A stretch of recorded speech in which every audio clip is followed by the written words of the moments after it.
If you're having issues recruiting sales leadership and you want to understand how to systematically advance a sales rep into sales management in the right way without putting the wrong person in place, in this video I'm going to show you exactly how to do that. Let's go.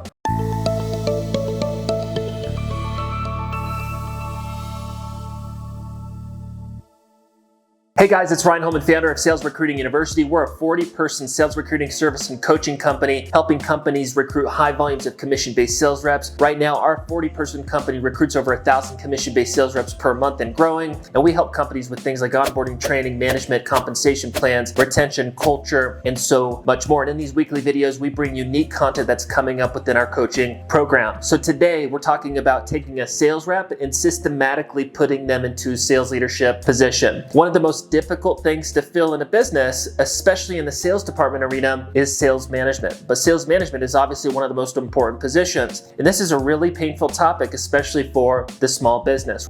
There's many examples, but let's pretend I'm a solo owner and I've been running my business for 3 years or whatever, right? And I have this product or service and this brand and I have this business, but I'm kind of the only salesperson. I have this big desire to build a commission-based sales team, but on the other side, it's like, man, that's a big responsibility. I already work 40, 50, 60 plus hours per week running my business on top of selling, and it would just be really nice to find a sales leader that I can sell like me, and then also take on the responsibilities of recruiting, interviewing, onboarding, training, management, retention, and all of the stuff that comes along with building a good sales department, and just let that sales leader independently grow the sales team without me, allowing me to focus on the whole A to Z business and managing that versus just being the sales manager. That's typically the way a smaller business would look at it, but the unfortunate thing is it's really difficult. 80+% of the time when you take an outside sales leader and place them into a sales management role, it doesn't work out, at least from my personal experience. And again, we help commission-based sales organizations, right? So retention is a little bit different versus like salary or high salary plus commission type opportunities. And so there's more attrition in the type of organizations that we serve. But from my perspective, 80+% of the time, when a company wants to hire outside management to come in and to take on those leadership responsibilities, it fails. And then 3 to 6 months down the line,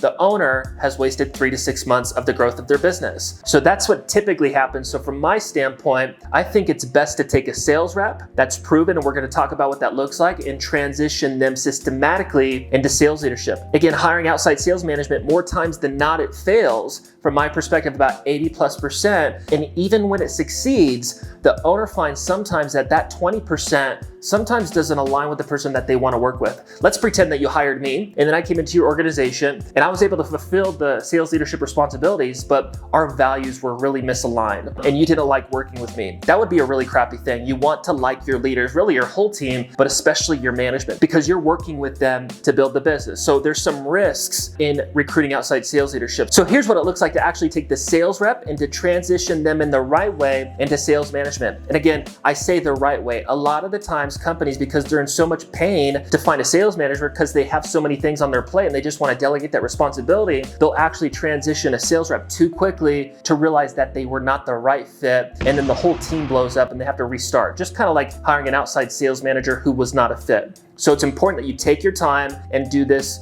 the right way. So 4 steps. The first step is you have to see how somebody shows up for at least 3 months. Ideally, if you can, up to 6 months, right? If you've been recruiting historically, you have seen people come in and they're the best rep you've ever seen in 3 months and all of a sudden they drop off the wall, right? So the risk about just keeping it at 3 months is that you may have not really seen what they look like. Kind of like when you have a boyfriend or a girlfriend, you really don't know who they are until about 6+ months down the line. But you can do 3 months. This is preference based. If 6 months, that's ideal, but that's just from my perspective. But my general point is you need to see the sales rep show up in a very specific way for a 3 to 6 month period before you start the transitioning into the leadership process. And here's what that looks like. They need to be a top 10, worst case top 20% producer, right? They need to know how to sell what you offer to actually in the future coach other reps how to sell that at a high level as well. A leader should be able to take a sales rep and coach them to be a better sales rep, resulting into that sales rep making more money and ensuring that rep is actually happy with their leader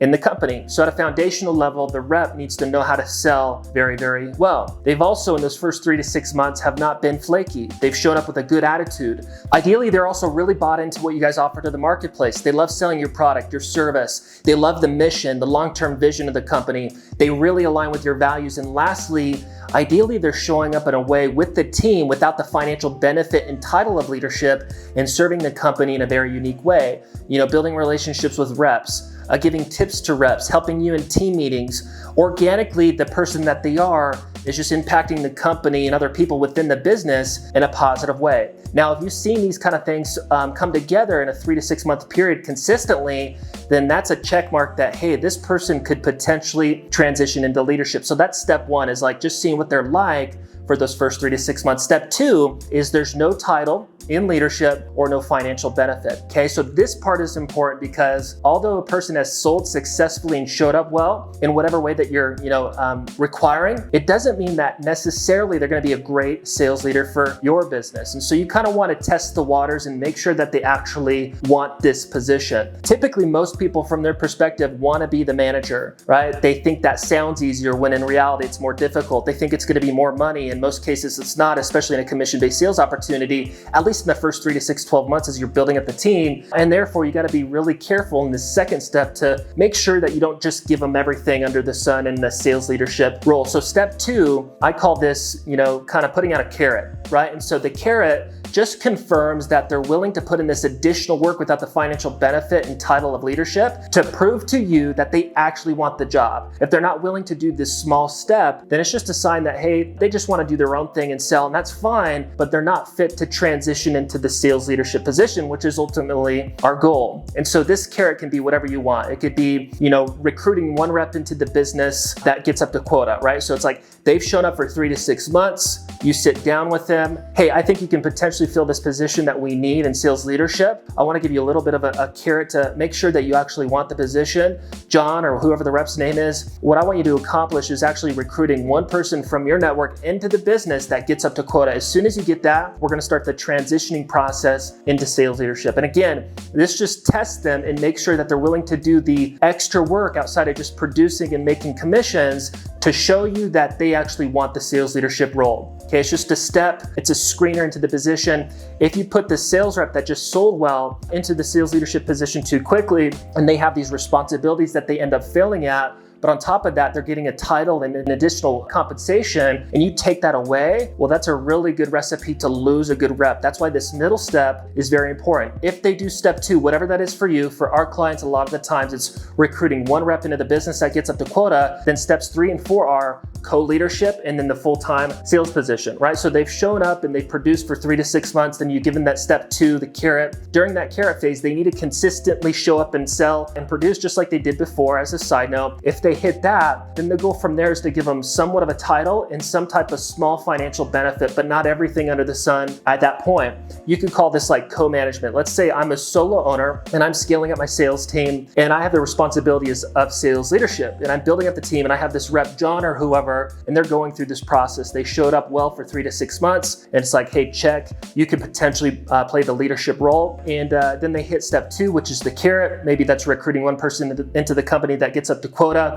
And I'm like, hey, John, you hit the next step. So what I want to do now is start to introduce you to the team as a leader, not the full-time, face of the team kind of sales manager, but I want to have you participate in a more unique way with me. The reason that you need to do co-management position first is it allows you to give them a smaller compensation, a lesser title with an additional carrot to get kind of the bigger boy or big girl role down the road. But also you can't transition that person into full-time leadership right away anyways. If you've built up a team of hypothetically 4, 6, 10 plus people, whatever the number is, then that team is comfortable with you as a leader. They like you, they trust you, and you just kind of stepping out of the scene and putting this other person that was just a rep before in place is a risky thing because that trust in that person is really not there yet. And so step 1, produce and show up in the ways that I talked about earlier. Step 2, accomplish the carrot without the financial benefit and title. If they accomplish that, then they're co-leader, right? They're supporting you or whoever the main leader is in ways with the team. You introduce this person to the team as the co-manager. Hey, this person did X, Y, and Z over the last 6 to 12 months or 3 months or 6 months, whatever. And they have proved themselves to